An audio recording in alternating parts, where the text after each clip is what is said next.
And a lot of people have written short form books, put them as ebooks, a PDF available on their website. But that's only available to those people who go to the website. Let's make it available, because the first thing to sell anything, right, is to make it available to be purchased.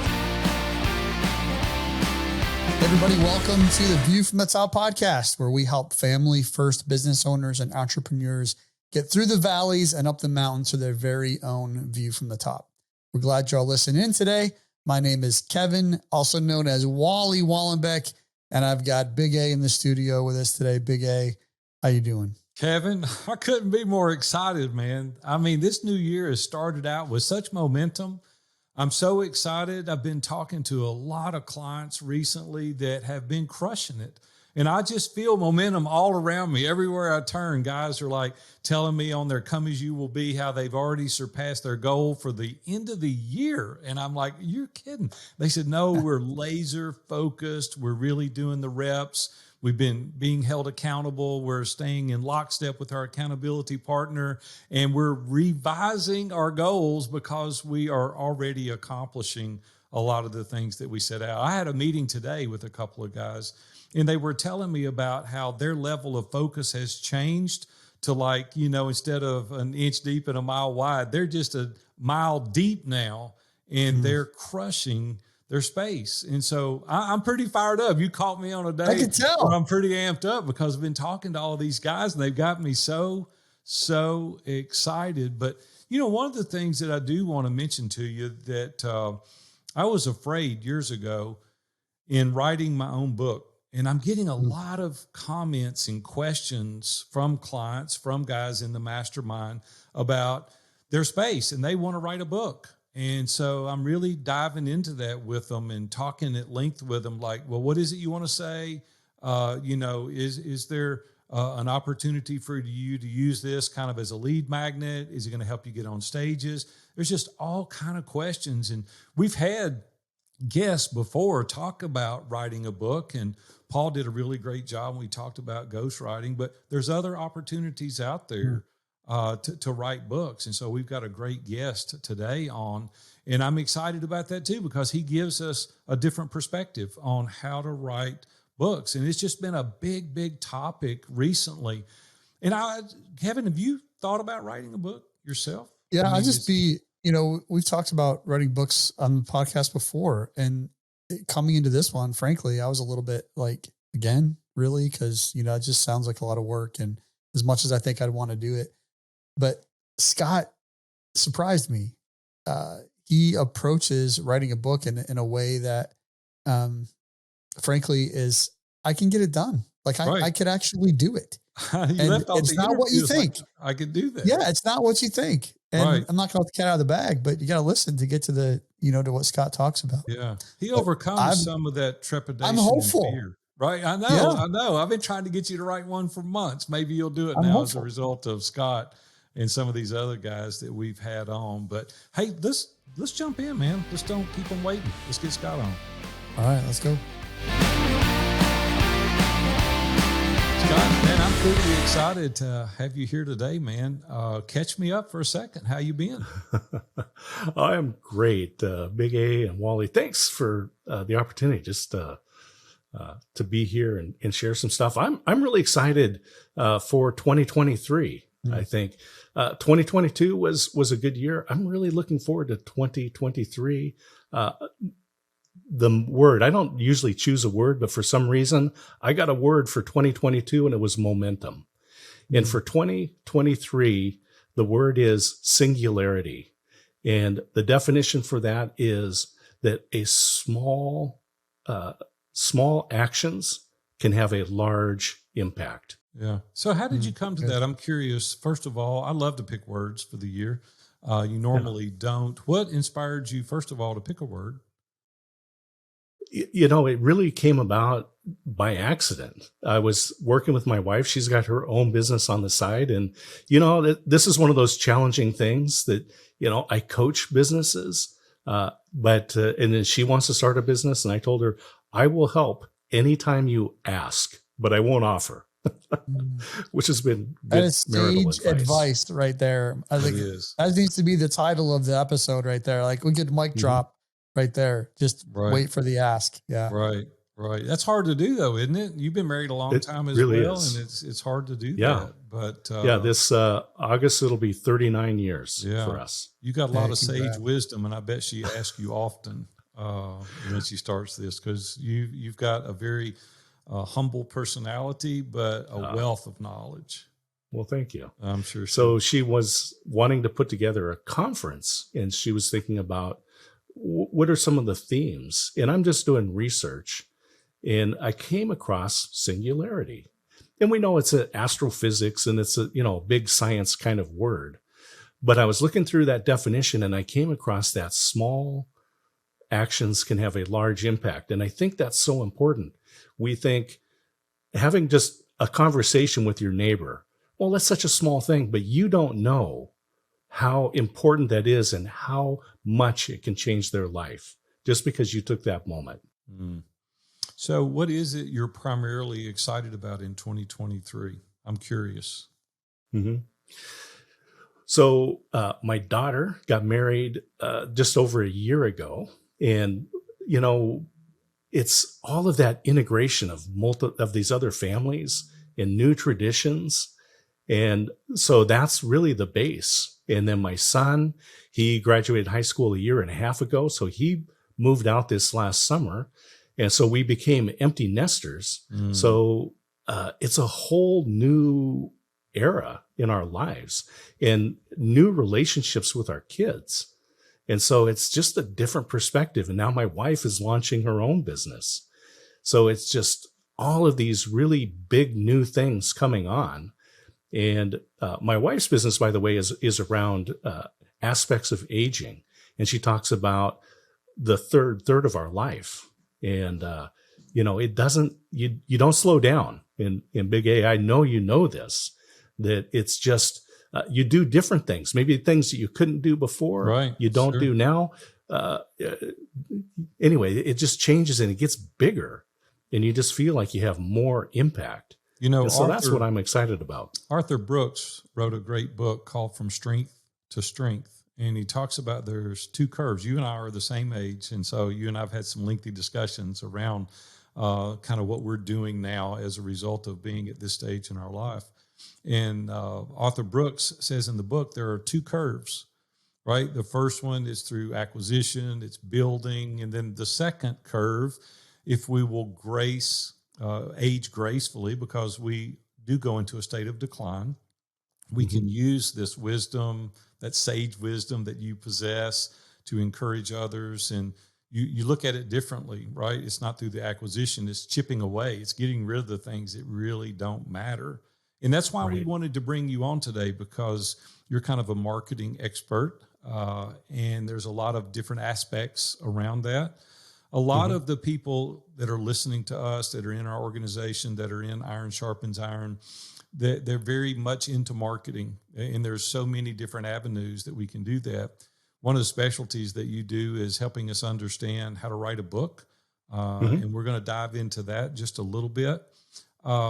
Help us understand what some of the difficult pain points are, first of all, related to marketing. Like, what do you do when you're working with these clients and helping them get to the point to understand what kind of marketing to do? One of the things that is really important is to kind of understand where you fit within the ecosystem. So we see advertising and marketing every day.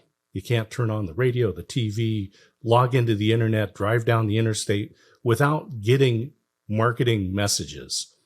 Unfortunately, many of the messages that we see come from large companies, Coca-Cola, Ford Motor, whoever. It's these big companies. And the only way that those companies can survive is by selling to millions of people. But the message really that I'm working with, and the companies that I work with, really are from solo entrepreneurs up to companies that are maybe around 20 employees. So it'll be $2 to $5 million. Well, if you're a coach or a consultant, you can't handle millions of customers. You can't handle dozens of customers. You just need a handful of customers. So just taking the process down, scaling down this mass marketing to your business isn't the same. You can't just buy a billboard and send it to, put it in less places, Right. or a television ad. So you really need to market appropriate to the scale of your business. And I think that's one of the big things that we need to work on. What's some of the exercises, Scott, that we can go through in order to determine what avenues of marketing to do? Mm-hmm. I think capacity planning is one of the big things. We just don't understand how much do we need to be full up, right? So if you're so I have a friend that is a psychologist. He deals one-on-one with people. So he has so many hours in the day that he can devote to his business, Right. and that's it. So if he works 8 hours a day and each appointment is 1 hour, that's it. That's how many people he can serve. Right. And every business has a capacity. So if we measure out what can we serve with what we have, now you can grow and you could add capacity, but what do you need right now? And that's the first thing that we need to do. Years ago when I was with the Eagles group, they were encouraging me at that time to write a book. And Ken Abraham sat on my left, and he's written, dozens and dozens and dozens of books. And Dan Miller, of course, is in there, and Dave. And I'm like, who would want to read my book? And Ken Davis is a guy that we all know, and he said, "No, you're writing the book for the wrong reason."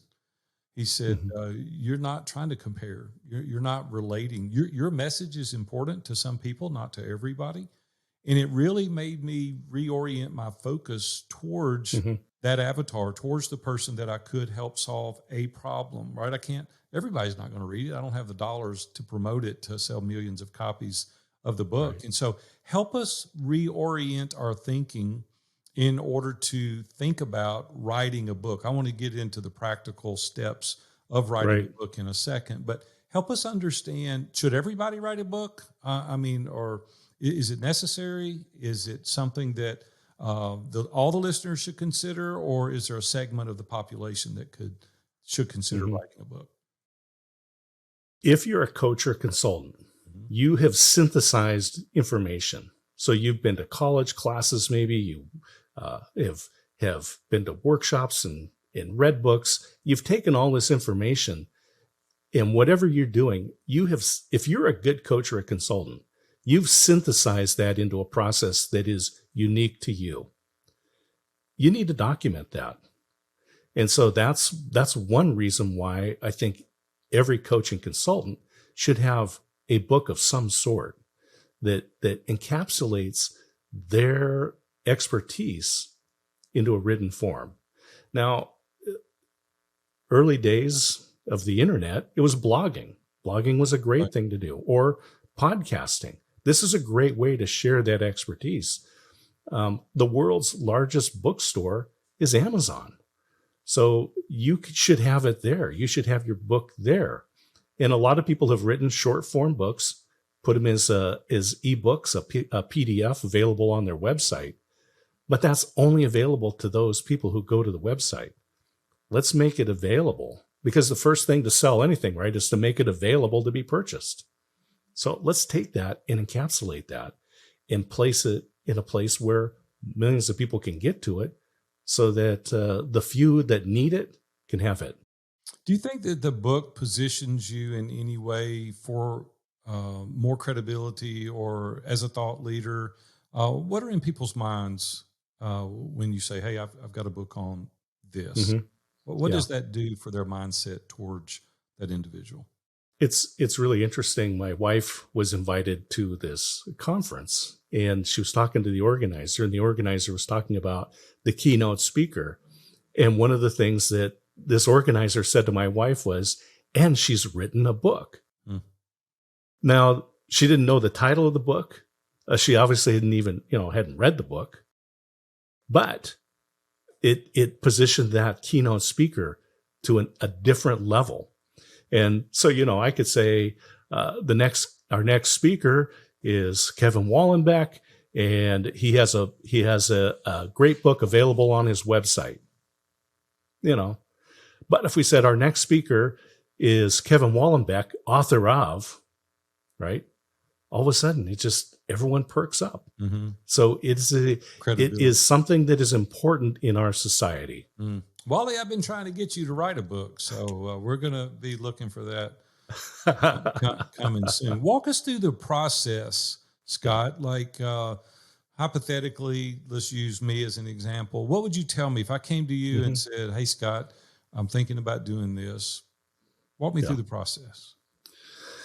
So what I really recommend is that we go with a short form book. And so that's anything from 20 to 60 to 100 pages, which, depending on how fast you talk, that's basically you talking about a subject that you know for 40 to 60 minutes. So it's not really that in depth. And pick your best customer, pick the typical customer that you would work with, and what's one problem that they all experience that you have a unique solution for, something that's better than what the other folks have. And so in the book, present one problem and give them one solution. And that's it. You don't need to cover everything. And people don't have time in today's world to read a 250-page book that is everything that you know on a subject. They need to know they have one problem and they need to solve it right now. Do you think we're guilty of trying to over-deliver and we miss the point and possibly miss the opportunity of making sales or interacting? Kevin and I talk about this a lot. Like, he has to interrupt me on these calls because I want to say something. But it's like, we've only got limited bandwidth, right? We can only consume so much. So talk to us about what you go through with people trying to discern if they're a thought leader and they do have multiple ideas. How do you extract out of them what it is that they're going to write about? One of the easiest things to do is look back over your calendar or your phone log or your records or whatever you have for the last week or the last month. Somewhere along the line, someone called up and said, "Hey, Big A, can you help me with whatever it is?" They called you up because they know you have the expertise. If they called you up, there are many people that have the same problem that you solve. So describe that problem and then present the solution. And there's your book. I mean, it's really that simple. You know, I was thinking about this interview prior, obviously, to the interview, and I was thinking through some of the things that we've done and some of the things that my dad and my grandparents didn't do. And I don't have any reference material from my dad outside of some CDs. My dad sang and played music, and so I've got those, and I love it. My dad's been gone since 2016. Went over to my mom's house last week, and she was playing one of my dad's CDs. And so it was so real to me listening to my dad sing. But I was thinking through all of the interviews I've done, the book I've written, the podcast interviews, all the videos, the blogs. Like, my great-great-great-grandchildren are going to have access to me, right? To my words. So should that be a consideration for people when they're considering writing a book? Absolutely. And I love that story of being able to hear your father sing and share that time with your mother. And you can do the same with your kids, grandkids, and so forth. Absolutely. Writing a book is a part of your body of work. It's a part of your legacy. Because I think back on my parents, my grandparents, my great-grandparents. If I had a book from my great-grandfather that was, even if it was just how-to on something, it would be his perspective, and I would cherish that book. Behind me in my office, I have a Pioneer reel-to-reel tape deck, and it was in my dad's office. And on there was the last tape that when he died, was the last tape that he had on there. He was learning to play banjo, and he had a couple of friends over, and they were forming a little band, and he recorded his band practice, and I hear his voice, and I hear him playing, and that's hugely important in my life. And so these interviews that you have, the podcasts, the book, all of this stuff is a part of your body of work. This is important, and it will be important.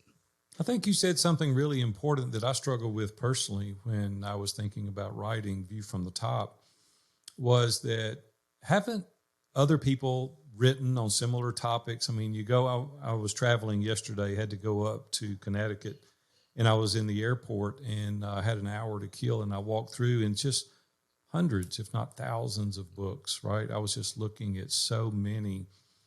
Why would somebody want to read my perspective? Why would somebody those leadership books have been written for hundreds of years, and podcast interviews. What is it that you would encourage people to say, this is your story, and why would that be important for other people to listen to? It'll always be from your perspective. It can't be anything other than that. And I think back on Billy Graham. And Billy Graham he only taught from one book. Yeah, right.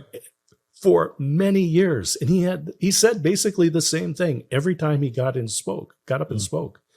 And tens of thousands of people would fill stadiums to come and hear him. Right. Because it was his understanding and his perspective, and the way that he delivered that message was so important. And so you can talk about leadership in a way that no one else in the universe can do, and no one in the universe will ever do again. Yeah, if you're listening to Scott right now, you've got to be you. You've got to give your perspective, your insight, your stories as it relates to that. Some people identify with that, other people don't. And we can't serve the world, right? We can wish that we could serve other people, but serve those well that you can serve, that can resonate with it. I know there's multiple ways. Real quick, Big A, can I jump in here real quick? Yeah. So he doesn't leave any airtime. He's like right to the next thing. I literally have to interrupt him every time. Every episode. I'm gonna we need a flag. I should get like a stop sign I can hold up. Yeah, I need a sign. I want to talk. That's awesome. Hey, Scott, you're talking about the difference. I think when most people think about writing a book, they do think about writing the book that we see. I've got one right here, right? I've just got a book, and it's how many pages long? It's got 270 pages in it. And that feels like something that it's going to take me forever to do, take a lot of time, a lot of energy. And I'm probably not wrong that it would take me that to accomplish that, right? We've had other folks on the podcast actually that had talked about writing a longer book, and you're talking about writing a shorter book. Correct. And so that's this is really intriguing to me, because I just never really thought about, I've gone from thinking about lead magnets, right? Creating a downloadable PDF with 2 or 3 pages to a book with 250 plus pages in it. Right. I never really thought about anything in between. So part of this goes back to when I was in college and international finance. The professor that I had for this class was Dr. Arthur Stonehill. He was teaching from his own textbook, Eitman and Stonehill. And when he would counsel junior professors on what to do, because in the academic world, it's publish or perish, right? Research and write these articles or go somewhere else. So he would counsel these professors to say, look, when you're doing your research, when you're writing that article, think that you're writing chapter 1 in your book, and your next research is chapter 2 and 5 and 10. And then at some point, you compile that all together into one textbook. Now, this is just the work breakdown structure. This is just project management fundamentals. So don't sit down and write a 250-page book. That's too big. But you could write one section of one chapter today. If I said, Wally, look, tell me how to manage employees remotely. You could just breathe that out because you know how to do that. You could talk for 40 minutes to say, here are the things that you need to know. Here's how you recruit people. Here's how you assign tasks. Here's how you monitor them. Here's how you reward them. Here's how you develop this team. All of these things. 40 minutes later, you're done, and you've just told me everything I need to know about this. I want to buy the book. Where can I want it. I'm ready. Well, if you're buying, let's get this done right now. Right. Now, here's a book that we all have read, I believe. Atomic Habits by James Clear. Yeah. Wonderful book. Barely read it. So here's the deal. I remember one key thing from that book. We don't rise to the level of our goals. We fall to the level of our systems. Yeah. Right. Hugely important. Honestly, I didn't need 200 pages to learn that. Right. He could have given me a 20-page book that said, here's the problem. These are the things. I'm like, yeah, that's the problem that I have. Were you like sitting in on my meeting last week? Because that's exactly what we were talking about. And he goes, and here's the solution. And I'm like, well, this makes sense. And I can actually implement that, because I think, how many business books do I have on the shelf that I haven't read? And those that I have read, how much of it have I actually implemented? Let me solve one problem. Give me one thing that I can actually implement today.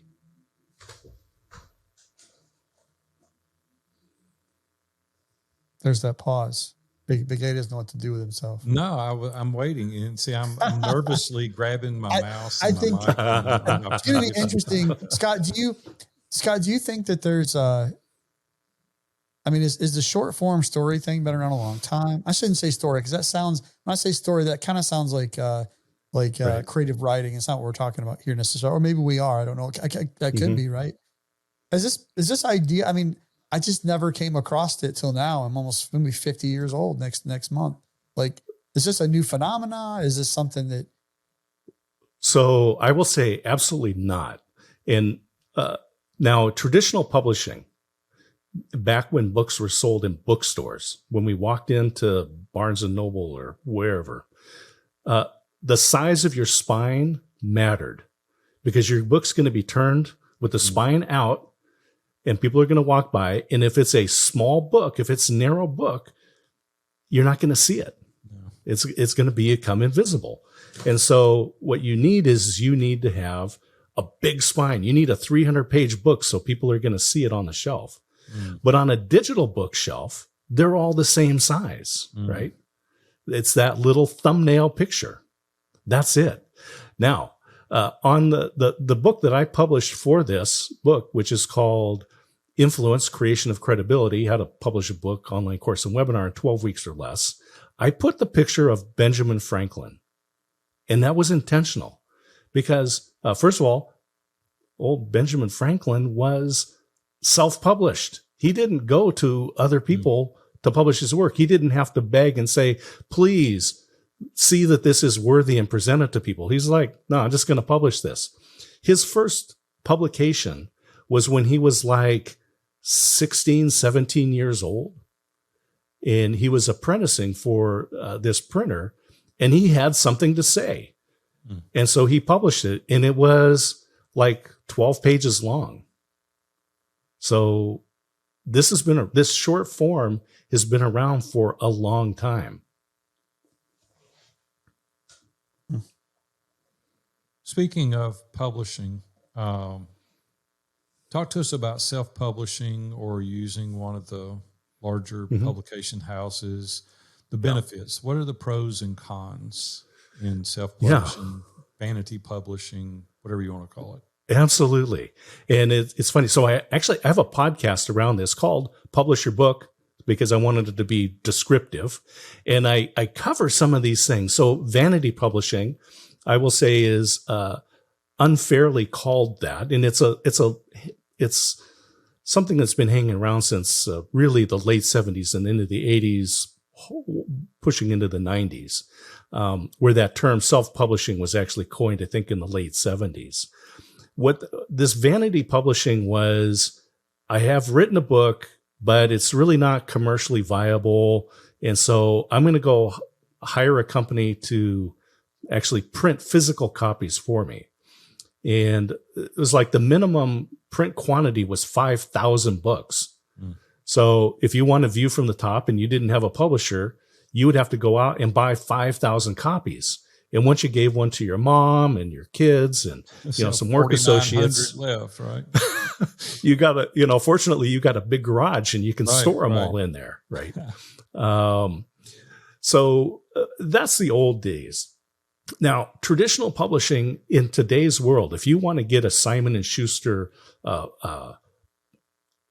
publisher to do your book, they don't speak to authors. There's too many out there. Yeah. So they're only going to speak to literary agents. So now you got to get an agent, and the basic process is probably going to take you a year to find someone who's going to work with you. Then that agent is going to take your idea and go present it to these different publishing houses. That could take another year.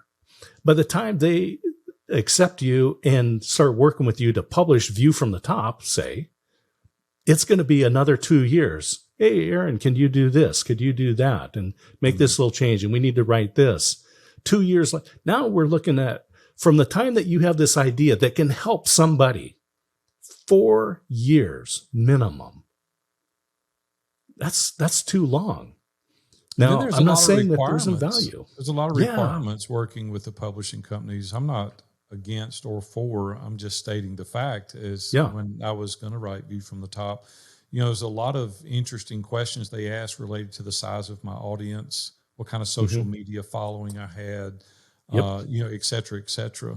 And so a lot of hurdles. Plus, the lion's share of the revenue, the publisher keeps. And I'm not saying that it's not justified, but I'm just saying it is a variable. Absolutely. And people can make money writing books.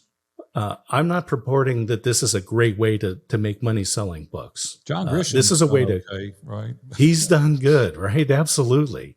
And that can be a career. It's not for everyone. But adding to your body of work, that in itself is valuable. Capturing your expertise and making it available to help people is important. So I've got a book that we just wrote. I wrote jointly with Veronica Jeans. And this one it's called Freeze. And we actually use this process to write this book. And this is all about, it came about from the pandemic that I saw too many businesses close because the business owners let their amygdala, part of their brain, take over, right? Fight, flight, or freeze. And freeze was when the truly unexpected happens, the things that we haven't prepared for. The worst thing that you can do is nothing, right? Maybe your business is susceptible to inflation. We're in an inflationary period. If you do nothing, you will lose your business. Maybe it's supply chain. We have big supply chain issues. If your business is susceptible and you do nothing, you will lose your business. I couldn't wait 4 years to share the information in Freeze to get it to, they need it today. Business owners needed that today. So Veronica and I got together. We used this process. And I think 2.5 months later, the book is available. This is important. Pretty cool. Yeah. What would be the next right step for someone to sit that's listening to this interview and say, I've been contemplating that, but I'm not even sure the questions to ask. I'm not sure where to go from here. Maybe they're a coach. Maybe they're, in the leadership space. Maybe it's just something they want to do so they can leave something from a legacy or heritage standpoint for their grandchildren or children. What are 2 or 3 questions, or maybe a half a dozen questions that we need to be asking ourselves in order to get the ball rolling? Yeah. One of the first things that you need to do is just say, do you want to publish a book? Because I talk about the 1440 club, right? There's only 1,440 minutes in every day. Yeah. And there are no rollover minutes, right? Right. So if you decide to write a book, you're adding something. That means you have to stop doing something else. So if you say, I want to write a book, whether it's a 250-page book or it's a 20-page book, you're going to have to stop doing something else to do that. So you have to ask yourself, are we willing? Yeah. Do I have the bandwidth to do it? Yeah.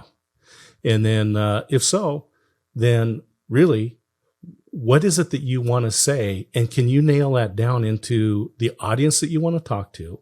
What's the problem they experience, and what's the solution that you're going to offer? And that's important.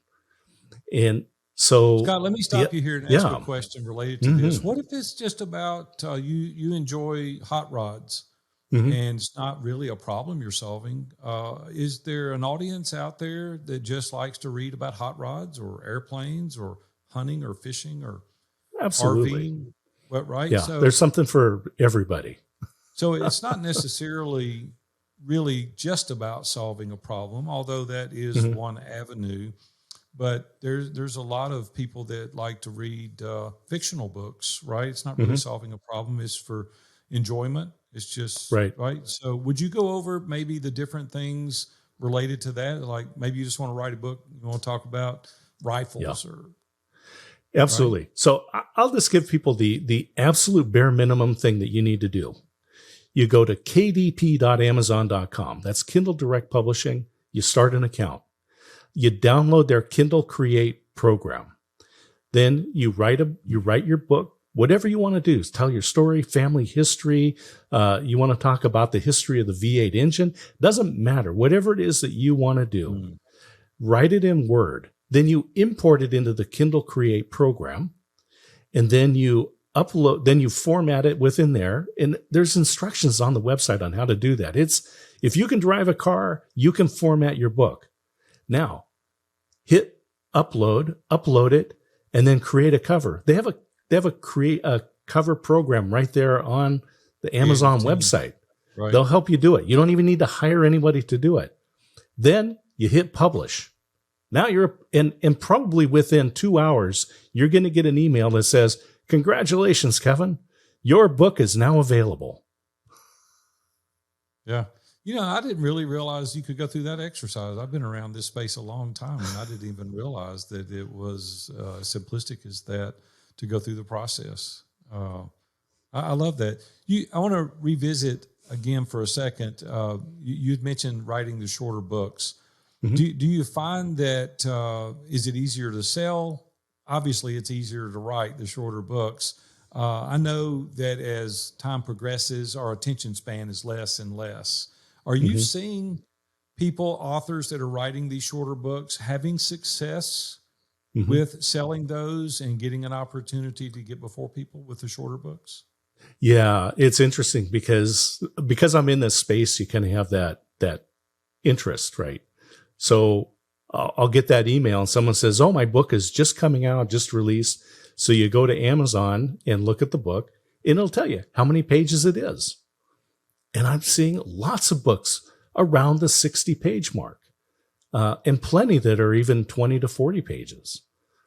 And I like it. I mean, honestly, I just want to know, what's the one thing that I need to know from you, right? What's the key takeaway that I can get? And if you have a 40-page book, I can sit down in one sitting, read the entire book. This is important in today's world. You help people also work through this process, don't you? Where you can walk along with them and introduce like the hook, then you can tell, here's kind of the problem that we're going to be dealing with. And then you've got the solution. You walk with people through that, don't you? Yeah, absolutely. So I've got a couple of ways to do that. On my website, you can go and enroll in a free course, which is basically just a series of emails. And it's run kind of like a mastermind, but it's just an email that says, "Congratulations, you wrote this last week. Here's what you're going to do this week." So every week for 12 weeks, you would get an email, and it gives you the outline. And that outline is very simple. Hook people, tell them, let them know why they want to read the book, explain the problem. And if you can clearly explain the problem, if you can articulate what the problem is, people will also assume that if you can do that, you also know how to solve the problem. Then you explain why the other solutions that are out there are no good or not adequate, and guide them to the reason that you came up with your solution. Then you present your solution, And the final thing is an ask. Now, with coaches and consultants, one of the things that's really important is growing your email list. And if I sell a book on Amazon, in the old days, they used to share names and emails. You don't know. But if in my book it says, here's this concept, and I explain it to them and why it's so helpful. And now I'm going to give you a free course that you can sign up for where you can apply this to your book. And I recommend a 3-video series. Introduce what it is that you're going to do. Then in the second one, take them through a process that allows them to fill out an inventory, a worksheet, or something that helps them apply the concept to their business.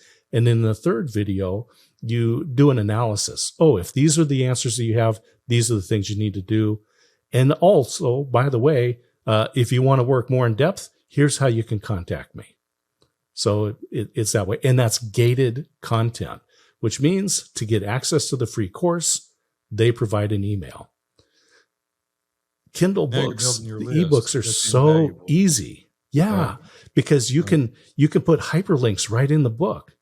So as they're reading on their phone or on their tablet, on their device, they touch that. It takes them right to this free course. Right. Man, you make the hard look easy. And so what a great process. Scott, tell the folks how they can get in contact with you if they'd like to learn more, and maybe you can help somebody write a book. Yeah, I would love to do that. The easy way to find me is at my website, dscottsmith.com. And of course, I'm on LinkedIn, and all of my links are there at dscottsmith.com. The free course is there. If they want to get involved in the mastermind that I have for that, information is there as well. But dscottsmith.com is the easy way. Man, I'm going to be looking for some very, very good books coming out of this program. So you keep me posted and up to date. Listen, you've been a wealth of information to us today. Thank you so much. And we're excited to see some of these new authors up and coming publishing their book. So thanks a lot, Scott. We appreciate you sharing with us today. Thank you. Cheers. See you, buddy. Thanks, Scott. Well, I don't know about you, but it seems like to me, I need to write some more books after listening to that interview and being able to ask Scott some really pointed questions. And he walks you through, step by step. This is really how you do it. You go here, you do this, you tell your story, and you go out and you get this help. It's like, I was like, man, I want to write some more books. Like, I've written a couple of books, but I'm ready now to even write more. I don't know how that affects you. I don't know how you can use this in your space, but I want you to really think through, because I promise you the world needs to hear your message as well. Listen, you might have started listening to this interview and thought it is impossible for me to write a book. The arduous task that would be ahead is impossible, but Scott makes it possible with this instructions that he's given. Listen, I want you to do this. Think through it. Reach out maybe to Scott, maybe to other guys that can help you ghostwrite the book, or just do it on your own. But I want you to take that tool and go out there and build this life that is amazing, so you too can have a view from the top. Thanks again for joining us today on the podcast. So happy that you listened to all the way to the end. If you're listening to this, you've got to the end. And we just want to let you know that we're happy to have you here today. You can reach out to us at viewfromthetop.com. Be sure to get the newsletter called The Climb. You don't want to miss this. It's a weekly. You're going to be notified of each podcast episode. Also, there's tons of great little snippet content in there to get your mind thinking about the right things, your mindset focused on the right things in all areas of your life. So please check that out at viewfromthetop.com/climb. Thanks again for joining us. We'll see you next week.